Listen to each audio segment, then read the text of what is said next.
Hello everybody, welcome to Witness My Minis. I'm Peter and today we dive into 8 things that can help you in your mini painting endeavor.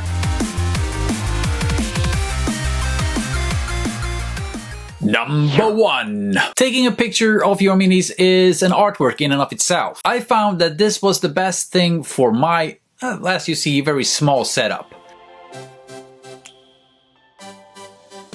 I got these 3D printed backdrop holders. So my buddy helped me out in printing these and yeah, they work perfect. I used them together with a large sheet of paper. I have it in gray, white and black. Then I angle the light so I get as little of a bounce effect on the backdrop as possible. Then I adjust the EV by holding my finger on the screen and then moving it up or down depending on if I have a black background and want to decrease it or a white background and want to increase it. If you want to get these backdrop holders, you'll find a link to my buddy's page down below where he can help you out. Number 2. So some time ago, I broke the tip of my airbrush needle. And instead of just throwing it away, I thought maybe it'll come in handy someday. And sure enough, it did. I actually used this to sculpt green stuff. It's so much tinier than any of the other green stuff or sculpting tools I have lying around. I actually used this in my video where I made this Nurgle frame based on an artwork for Age of Sigmar. If you haven't seen the video, it should be in one of the corners right now, or in the description down below. Number 3. So this is something that can be used for a great variety of stuff.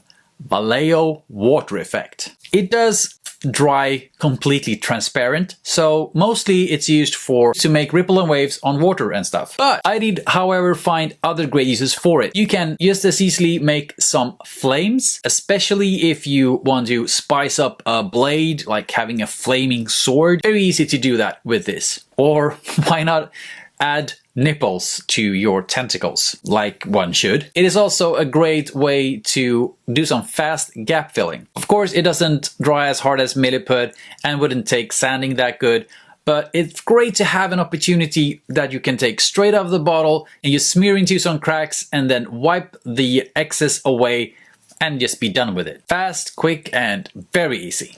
Number 4. Blank matte playing cards. I got a big pack of these from Amazon for basically pocket change. The first thing I did with them, and the reason that I initially bought them, was to make a gift for a great guy on the Discord server. I'm looking at you, John. So what I did with them was to make this backdrop. They were awesome to paint on and very easy to work with.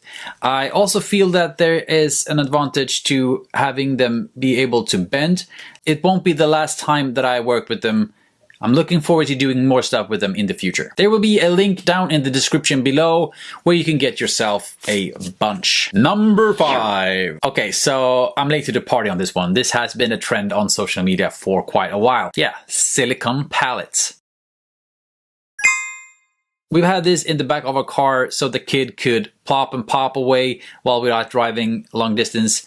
And yeah, I don't know why I haven't thought about it before. So the premise of this hobby tip is, if you haven't seen already, is that you can use it as a dry palette. Instead of using one of these, you can just plop the colors in here, and when they have dried, you can just plop them out, taking away the need for any sort of cleaning. As you see, I don't do that. Of course, would be better to not get it in all the rainbow's colors, but when I use a dry palette, I mainly work with washes and contrast paints, and I tend to work very quickly, so for me this isn't a deal breaker. But with that said, I listened to an episode of Paint Bravely where Brent from Goovertown Hobbies mentioned that there should be a football one out there on Amazon somewhere that is supposedly mainly white to solve that issue. Don't let that sit for too long, because I suspect that any kind of color sitting for too long in any kind of material, of course, stains it, and it's you do have these all these little like ridges, and it's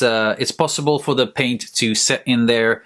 So after you've done your session with your contrast paints and washes, be sure to pop it out and don't leave it for too long after that. Number 6. Okay, so this one is a hefty one for sure. Not especially cheap, but I got this tip from Gabby on the Discord on how she plans the schemes and the paint jobs beforehand. So she actually uses an iPad with the program Procreate. The iPad and the pen is a big investment for sure, but at least the program is not a subscription kind of service, but a one-time purchase, not like a lot of other programs. Looking at you, Adobe. So how does it work and how does it help? Let's look at it for a quick second. I could take a photo of an unpainted mini or just download a photo from online, and then I can color it in with the fabulous Apple Pen. And once it's colored in and highlighted the way that I want to, it's very easy. Just switch between colors, add effects, and yeah, see what fits your idea the most. The possibilities are of course vast with this. It is a hobby in and of itself to paint with Procreate. I thought it would be a great way for me to be able to paint and plan when not at the painting desk. I've just started to dabble with this, and maybe I'll do a deep dive on it later. If that's something you want me to do, please comment down below and tell me, what do you want me to showcase with this product and program? A completely different thing I did while learning the Procreate app. I dabbled with some 2D painting just to get a hang of it, to get the feel of the pen, to get the feel of the program, to learn where to find stuff. I ended up painting this one. Of course, it had to be something Wiley related, and it ended up being a Wiley Marine.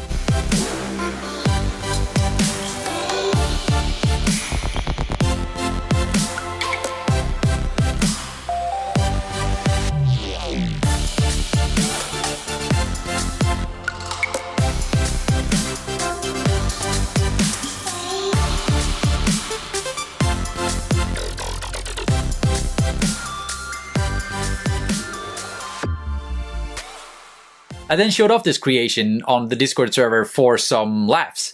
And little did I know, but a little time after that, this ended up in my mailbox. Gerald over at Might Be Monster had actually made my creation out of different STL kits. So yeah, we have a file. Here we have him, the Wiley Marine.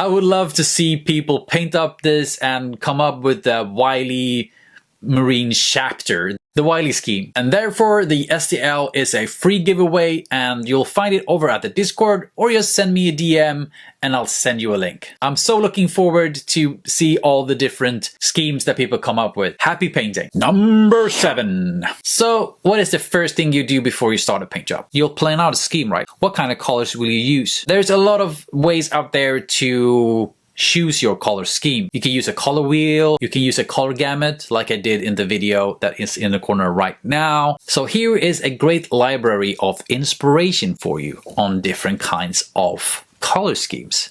It's a library of frames from movies. I follow this account on Instagram, and in my feed I found great inspiration of color schemes that I might use on later paint jobs. You clearly see what kind of colors that they've gone for in the frame, and you can just put those on your palette and stick to it to create and evoke the same kind of feeling. If you want to take this up a notch and go completely bonkers, there is a paid service for this, where you can actually type in the kind of scene that you want to find, and yeah, it will spit back images that you can select through. Like, for example, let's say you want to paint something at a specific time of day or a specific scenery. You get the point.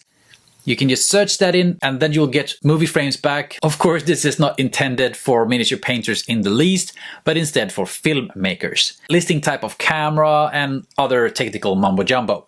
But then again, I think that any kind of inspiration, wherever you find it, it's good in my book. It all depends on your preferences and what inspires you. Number 8. So let's go back to the phone and an app, to be precise. After I've shot my photo using the backdrop holders and the backdrop sheet, I'll use an app to give the pictures that last oomph. Photoshop Express. With this app, I can add a nice vignette. I can color correct if I need to. But most importantly, if you have the paid version, you can actually select the background of the picture and change the exposure on only that. Make it very easy for you to get that pitch black backdrop to make the mini stand out even more. That is all for this time, you guys. Hope that you learned something and that something out of all of these things come in handy in one way or another. If you have any kind of questions, come and hang out in the Discord or just send me a DM. Thanks to all my wonderful patrons and thank you guys for watching. Bye bye!